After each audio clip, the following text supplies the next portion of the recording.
What is up, everybody, and welcome back. Excuse me. What's up, everybody, and welcome back to yet another episode of the Camera Junkie live stream. My name's Luis, also known as Mr. Camera Junkie, where I always remind you to upgrade your skills before your gear. If it's your first time here, welcome. Please be sure to introduce yourself into the chat so you can get the nice Camera Junkie Crew welcome.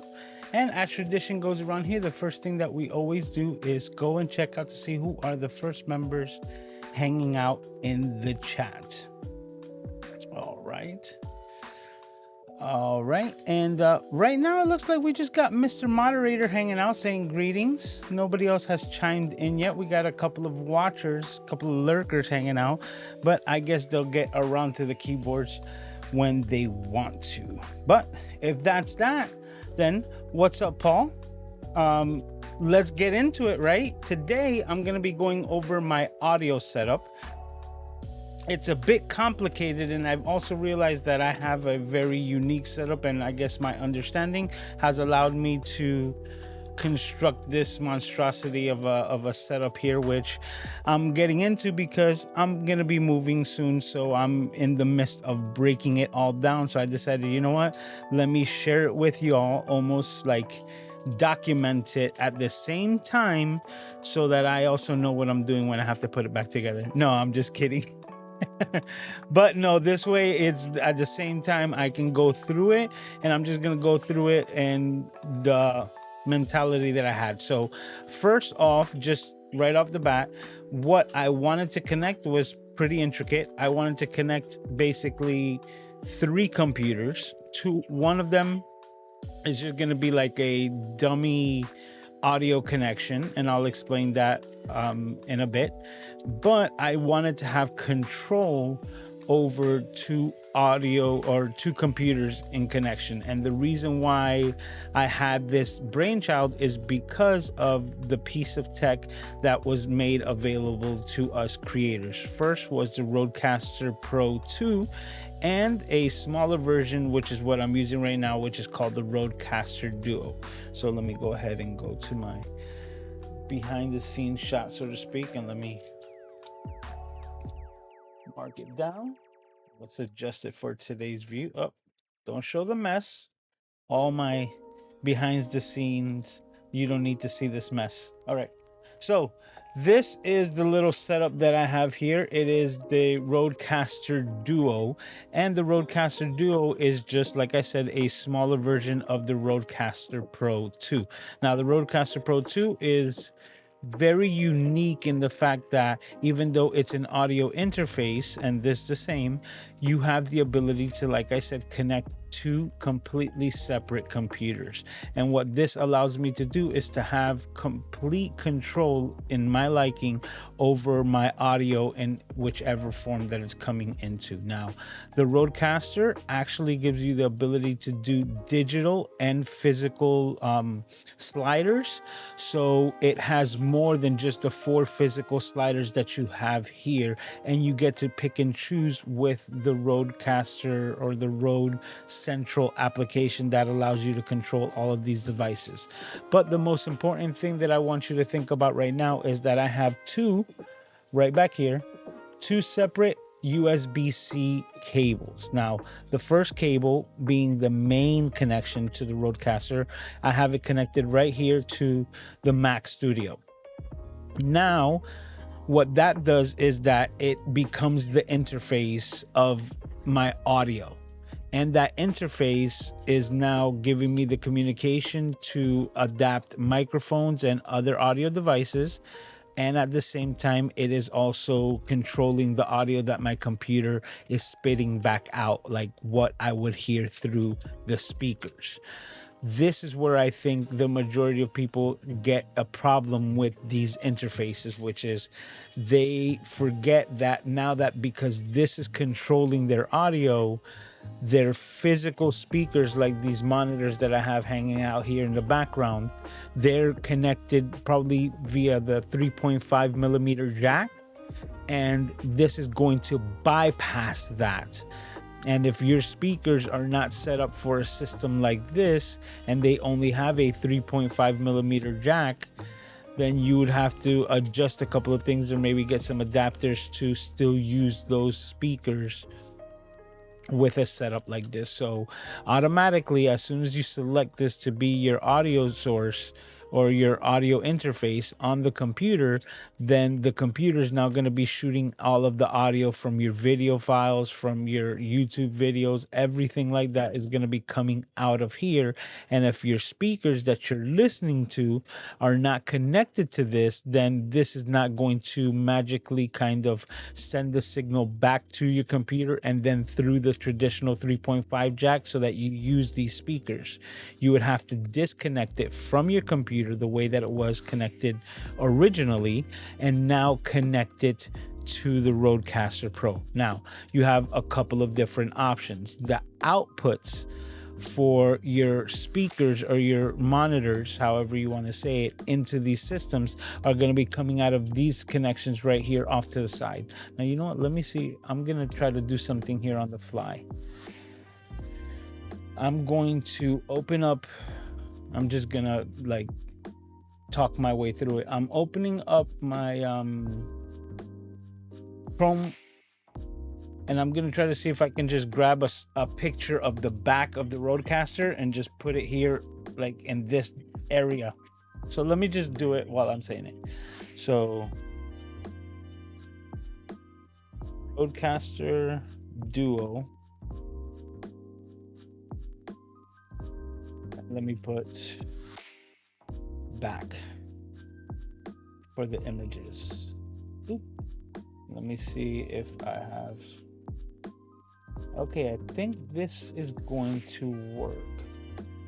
Perfect. All right, let's save this image. Save it. Now that we have it, with the power of Ecamm, I get to just drop it right here and bam, there we go. It's part of the live. Let's make it a little bit fancy. Let's put a border.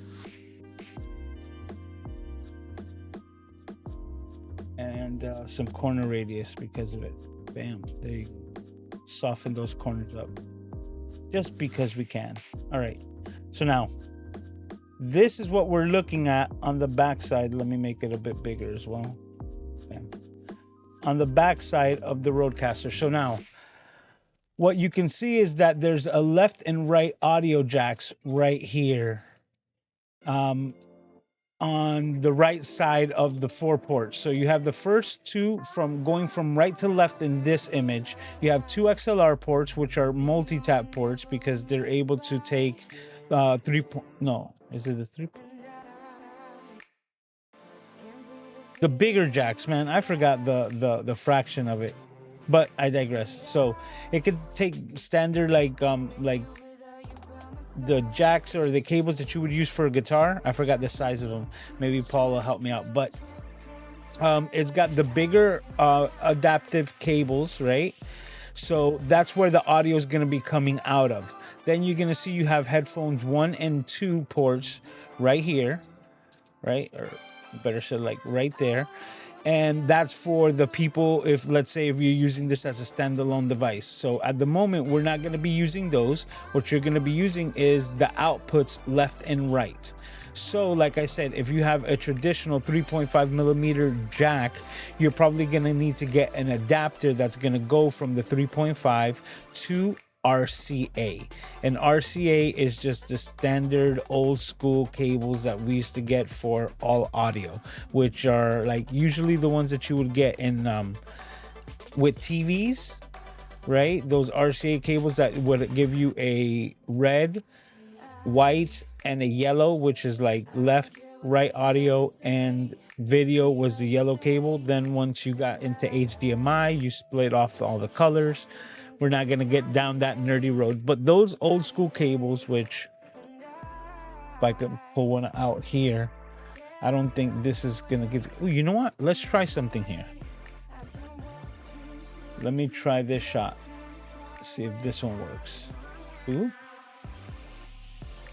Okay, let me try to PTZ it, and I'm going to try to zoom in a little bit more. There we go. That actually did work. Bam. putting it in the center of the screen, that is a standard RCA jack, right? So that is basically what you're gonna need to do. You're gonna need to get a 3.5 millimeter jack from like an adapter that goes from the jack to a couple of those, which is gonna split your standard audio into two. And then you'll get an adapter that looks like this, which I'll pull it out as well.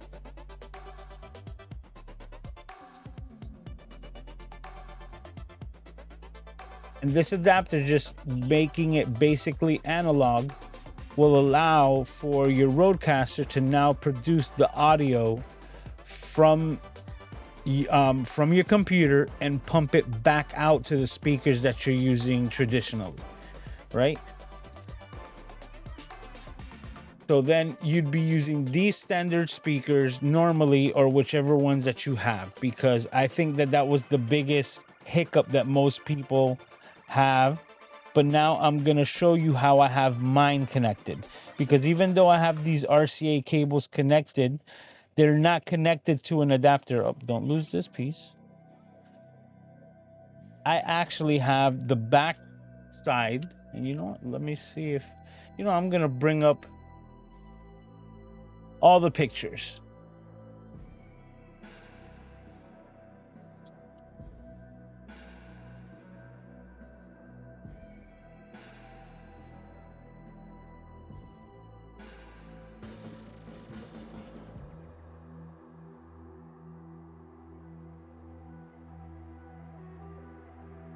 Having fun. Let's see if I get a picture of the backside.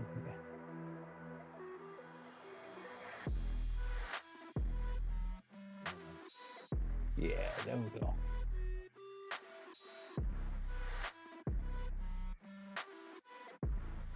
Gonna save this image as well. It's there. Love this track. All right, so look, this is the backside now, right? The image that I have of my PreSonus monitors here. And what I want to actually show you more than anything, look, I'll just scoot that over to the side. What happened? Oh, leave it there. Right? Is that this has those RCA cables right there, left and right. So even though this setup has the setup for both, what I actually have is that I have the same, like the left and right, there's 4 connections. You see the red and white, and then you have 2 inlets that look just like the end cable, like I was saying, those guitar type cables. So that guitar type cable that I forgot the name of, right? I have them running directly from the Rodecaster to the inside, the first 2 right here, right? And then the other 2, the ones that are deeper on the inside, more centered with the colors, I actually have those connected also directly to my Mac Studio. So I have, in this case, the best of both worlds. Whenever I tell my Mac Studio, hey, you know what? I need you to actually use the Rodecaster and pump out the audio to the speakers, it's going to use the high fidelity, you know, connection, like the old school RCA audio cables. But if I decide for whatever reason that I just want to turn off my Rodecaster, just to give it a break, right? I'm not using the microphone or anything like that. I still have the direct connection, so that even though I turn this off and the computer will automatically go back to the RCA cable because it doesn't find an interface, my speakers still work. So I'll still be able to hear everything when I need to. And that's just the way that I have it set up, so that I make sure that I have complete control. But now getting back to the RCA, to the Rodecaster side. So bringing this picture back up, you can see that we have a power cable here and then a USB cable. That's the USB 1. That's like the one that I said that I have connected directly to the to the Mac Studio. What that does is that it doesn't connect this interface as one connection, but actually as 2, so that it gives me more control over what's going in and out in a variety of different programs, which is ideal. But I still have a second USB connection, and that one is where I have it connected connected to the Mac Mini, which I have running over here off to the side.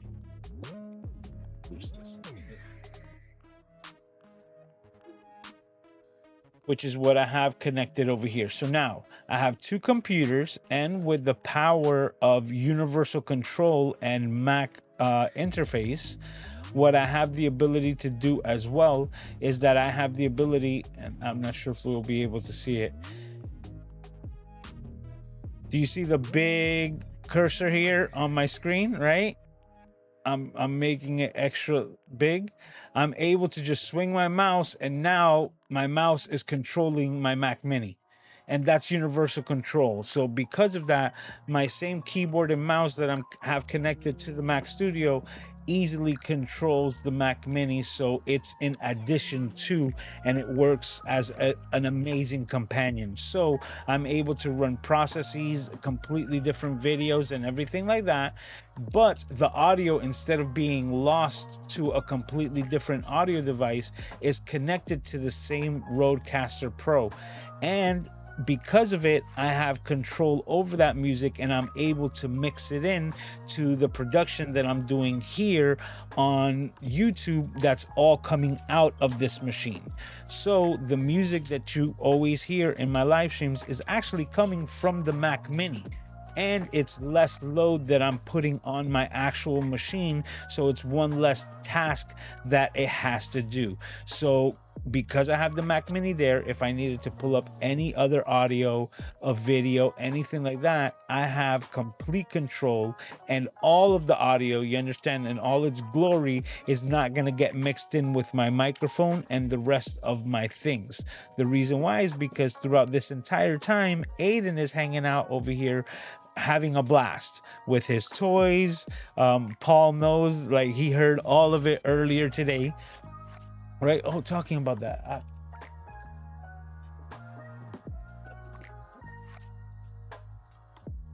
I just realized we're hanging out in the dark because I didn't put my hair light. So this should look a lot better.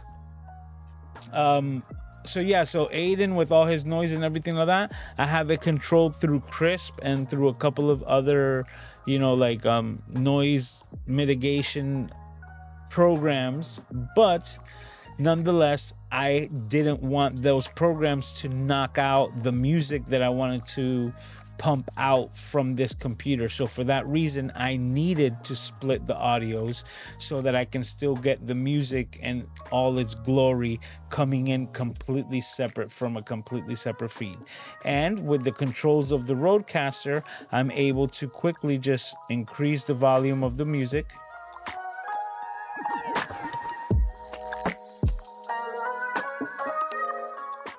and also decrease it, right? And I'm able to just look at the levels, make sure that everything sounds and looks good, but it allows me to keep that mix in, and it's not being suppressed with my noise compression software, Crisp, in this case, that I use for all of my live streams. Now, that's how I have it set up. And it's really convenient because, for example, let's say I was doing something here and I needed to host a Zoom meeting or go into a Zoom meeting. I still have the ability to just connect the camera on this side, right? And that's the only added piece of hardware that I would have to do. And I can completely use my Mac Mini that I have over here. And by the way, I have the new base model Mac Mini, and that thing is running phenomenal. Literally, like the 16 gig base model Mac Mini M4, this thing is really impressive. But I digress. Going back to it, using it for eCam, for whatever it is that I'm using it, having it over here off to the side, I attach a camera, and all I have to do is just move this microphone because, like I said, once again, it has its own separate connection to the Rodecaster. So the same way that it can transmit the audio to the Rodecaster, that I can use it in the mix, it still picks up this microphone because it's using the Rodecaster as its interface. So when this computer says, hey, we need a microphone for this Zoom meeting, it says the interface has a microphone, use that one. And it's already set up because I have everything set up on this side that it just uses this same microphone. I'm using the same headset because the audio that's coming out of it is coming to me directly. and it's just another extension of everything that I'm doing, and just makes it that much easier. So it's quite a lot of examples that I might be doing something on this computer, an edit, and I don't want to risk doing something else that, you know, could jeopardize things or just make things more complicated. I will do a lot of those offset jobs right over here. Or let's just say I want to research something completely different off of like off of just YouTube, right? Search a completely different video, do something completely different, just throw it on this side, and like I said, I have the same functionality and the same power as being connected to the main line. The one difference is that with the secondary USB, you only have the one standard interface interaction, right? So the audio interface interaction is like, it's going to be receiving the audio and like extracting the microphone from it. You have the interface with all the mix. But another thing is that all of the sound effects still go through to the Mac Mini just the same way. But I'm saying so much that I was gonna say, oh yeah, the biggest thing is that you only have the standard one. The main one over here, right, gives me two connections. And going back to it to better explain that, is that one USB cable connected from the Rodecaster Duo on the main line to this computer, or whichever computer is going to be your main computer, actually gives you two separate feeds. Let me see if I can, you know what? Yeah, I should be able to. Yep. Okay, so now you're seeing my live demo mode, and the reason why is I just wanted to go to the top part over here to show you exactly what I'm talking about. I should be able to zoom in, right? And you see that it's connected as the Rodecaster Duo main stereo, but then you also have the Duo chat, which if I were to click onto that one, it would totally change the audio because everything's set up for the main stereo. But that Duo chat actually allows me to do quite a bit when it comes to the controls of the audio, because whether it's a Zoom meeting, a Google Meet, or anything like that, you will have the ability to control like different audios going in and out, which is just, I guess, for some people might be too much control, but I still just wanted to emphasize that because this is the way that I have it set up. You know, like whether I have the Rodecaster on or not, like everything is in lock sync so that it works together at all times. But I did mention that I have another computer connected to it, but I did mention that this was kind of like a dummy computer. The reason why is not that there's anything stupid, it's just I don't need the microphone and audio interface controls with it. And that's my Windows PC that I have just under here. And that Windows PC is like a bit of a gaming PC. So if I wanted to play a game on it, I just needed to hear the audio the same way. So instead of using a USB port that I did not have and having like an entire program and everything running, I just basically dumbed it down to the audio source. Now, let me see if I can go to my overhead. Right? Okay. Is that working? Oh, wait. Oh, it's upside down. Let's fix that now. Take this off. That's better. Bam. And my keyboard's crooked. All right. So I got one of these. And this is an XLR adapter to 3.5 millimeter jack. So how my Windows PC has a 3.5 millimeter jack, it doesn't need to interface. I just ran a cable from that to one of these and plugged it in directly into the back of the Rodecaster, and I have it in the second microphone slot. Why? Because I'm only really utilizing one. Right? I have this microphone that's connected into the main slot that gives me the control off the main slider. But now the second one here, actually the second slot there, because this slider doesn't even correspond to that. That's we'll get to that in just a bit. But I have the audio coming directly in there, and now whenever I turn on the PC, it's already set up to receive that audio just like it's a standard line in, right? Like it doesn't matter because I have that slider set to the audio where I want, and now I'm able to hear it both through the speakers here, right? Or if I connect my wireless headphones, I'm still hearing everything that's coming out of the interface. So somebody might be asking right now, be like, wait, you're wearing AirPods. How are you, or why are you wearing AirPods and bypassing all of this information? Which is where I say I'm not, right? I use this little device right over here. I have it plugged in. It's called the Ugreen. So this is a Bluetooth receiver and transmitter. Let me go back to the overhead. Countdown, bam, right? I just disconnected it, so now I can't hear any of the music that you guys are listening to, right? But anything that I have connected, actually, like these headphones are connected directly to this device. So it doesn't matter what I plug this into, whether it's a laptop, anything like that, it will bypass everything. And these headphones that I have here are only connected to this device. I don't have them connected via like the iCloud sync or anything like that. I'm using them as dummy AirPods. That's it. They have one purpose, and it's for my live streams so that I am able to move around. But right now, because they're not connected physically to the cable that I have running as an extension of the headphone jack in the back, I can't hear anything. As soon as I reconnect it over here, let me go back to that one, right? As soon as I reconnect right here, now I'm hearing the music again. I'm hearing everything. So if I was in a Zoom meeting or anything like that, at that moment, I wouldn't be able to hear anything. But the one downside of this, right, is that sometimes if I'm not careful, the internal battery might die, and I could be in the middle of a conversation, and then it dying is just like I unplugged it. I can't hear anything. Nothing else really changes in my audio setup, but I can't hear anything. So to avoid that, I have my Anchor battery bank with a little USB connection here off to the side, and I just plug it in whenever I'm using it.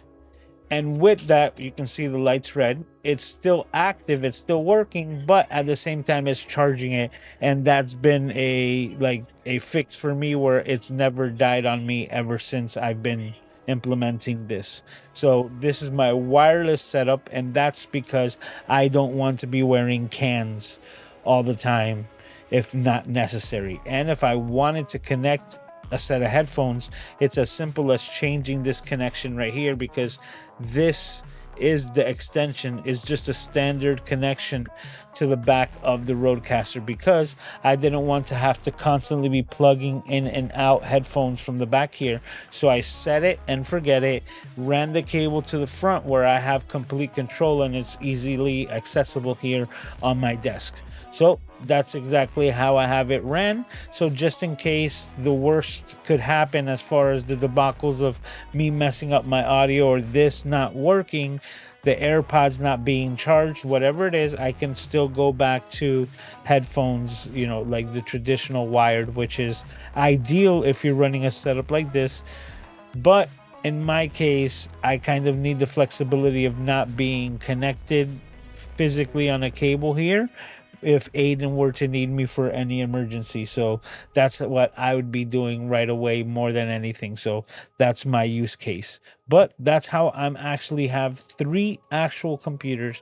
I have the Mac Studio, the Mac Mini, and my Windows PC connected to this. And I would still be able to connect something else if I really needed it, because there's other options. There's ways that you can bring in Bluetooth devices, because the same unit here, right, that is transmitting audio to my Bluetooth actually is a receiver as well.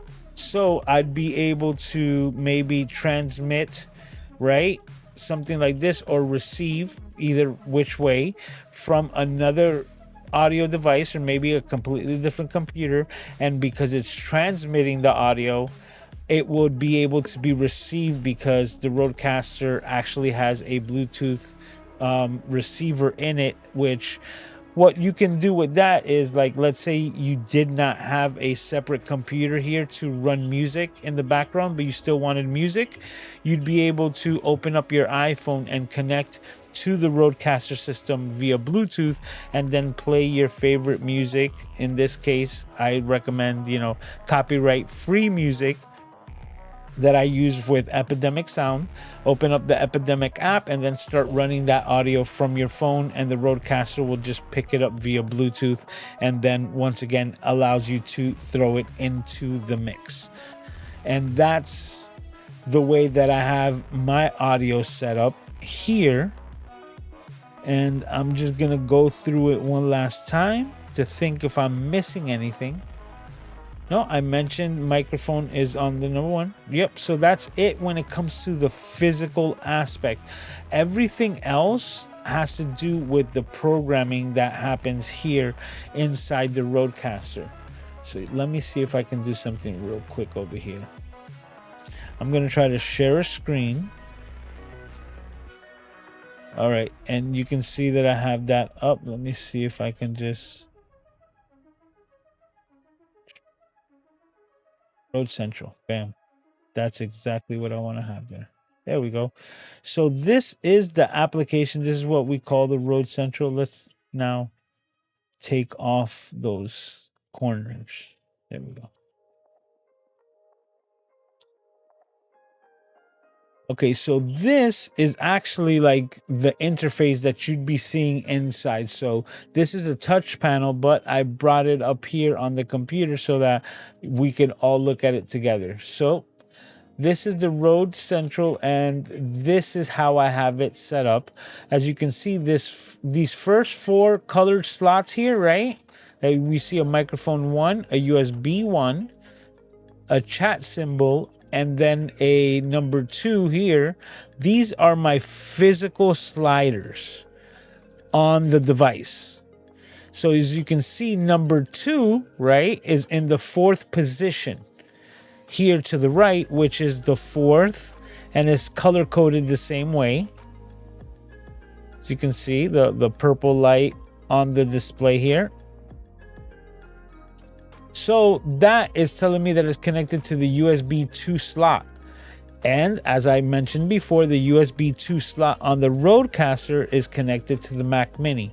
So what do I have playing on the Mac Mini? I have the music. So this is the physical slider set to number 2 for the music.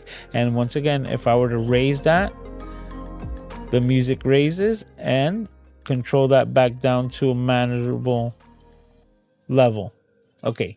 So now we have that. As you can see, we have that set up, and it's your choice, because any of the things that we have available connected here, as you can see, the smart pads, which are the sound effects, right? Any of these things, the Bluetooth, the USB 1, which is the standard, the chat here, that's the second connection to the first USB cable connection. Okay, so let me repeat myself because I don't want to fumble over the words. But this chat symbol here, it is the second part of USB 1.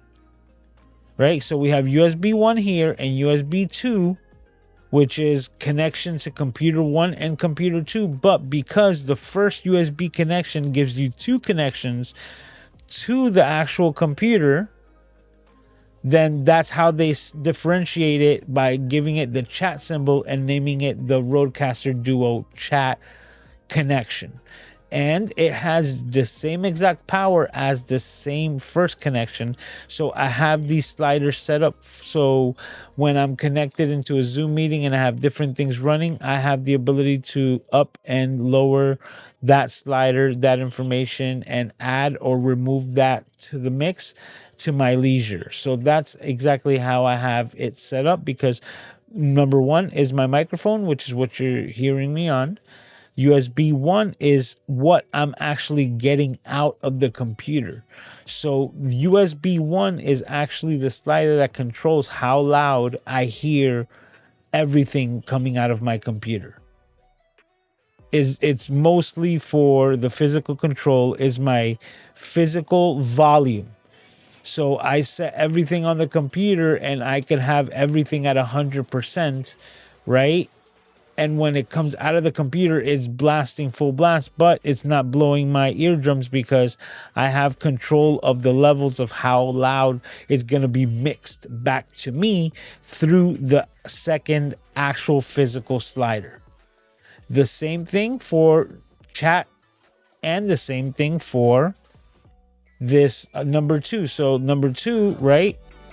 The way that I add and remove the music in the mix is the same way that I'm listening to it actively right now in my headphones.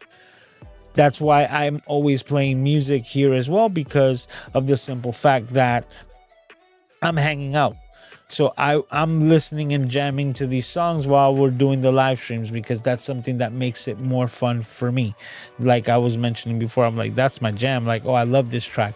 Is because, like, let's say we were in a bar, you know, just catching drinks with a couple of friends. There'll be some ambient music playing in the background, and that's the same type of vibe that I want to have for my live stream. So keeps me jamming.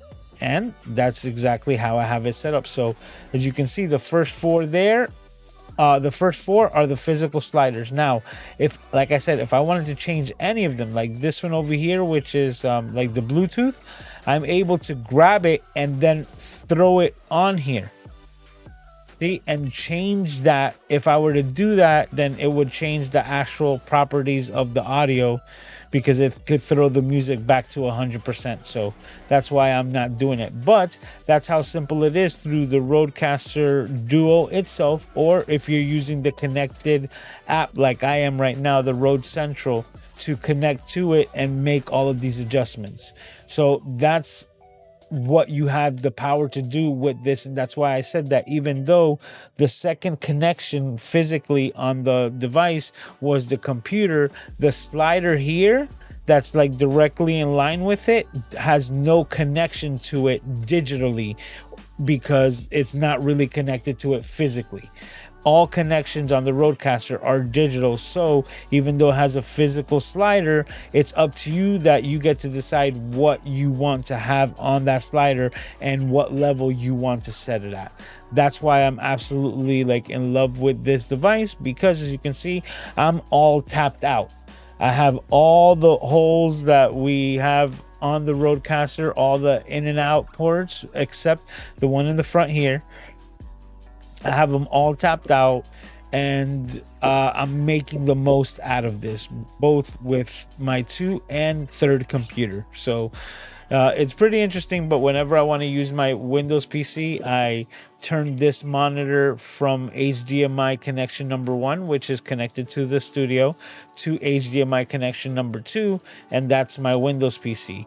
All the rest of my Windows, or you know, the computer itself is smart enough to recognize, hey, I don't have that connection anymore, so it shifts everything around, right? And I'm still able to work and like listen to video or audio, whatever it is, off of my Mac Studio coming over here, the same from the Mac Mini. But then at the same time, I'll have my controller connected and I'll be running my Windows PC over here and playing the game while listening to all of the audio coming from this amazing machine that allows me to mesh all of it together. So that's how I have my audio set up. This was a really cool idea to put this on screen because it gave me the ability to show you all the things, right? You have the device configuration where you can, you know, you have complete control over your Rodecaster here. You see like how loud, what type of headphones you have connected to it, the sensitivity, so on and so forth. What else do we have over here? Customize the smart pads, right? This is something that I need to do. I was told by Alicia that I need to take all of Aiden's sound effects over here and add them to the board, and I think that I'm gonna do that. That's gonna be a lot of fun to mess around with that. But you know, like special effects, different things like that, you can switch through the pages. And if you can see, it's pretty cool that as soon as I switch it on the app here on the computer, you can see the colors changing in real time on my Rodecaster Duo, because it's in direct sync. So any of the settings that I'm changing here in real time is actively being affected to my Rodecaster Duo. So let's go back over here. Transfer recordings. There's something that I don't need to do right now. But yeah, as you can see, you have the audio setup. You have your configuration of devices and systems. And yeah, as you can see, allow MIDI controls over the pads, which is something that could be done. But the piece de resistance, honestly, is this entire unit here.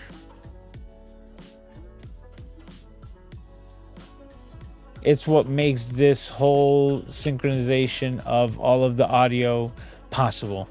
And like I said, being a bit of a control freak, it gives me the control that I want. Oh, let's remove that. It's over my face. Just exit. Bam. All right. And it gives me the complete control over my audio to the umpth detail, because every single fader, both physically and digitally, can be set so that you can have everything to your liking. And that is the behind the scenes full integration and full explanation of my audio setup and how I have everything run here. If you have any questions, if I missed something that you still don't understand, please let me know so that I can see if I can make it better to better explain the way that I have everything connected over here. So, all right, so now we've reached the part. Bam. Cities Gaw.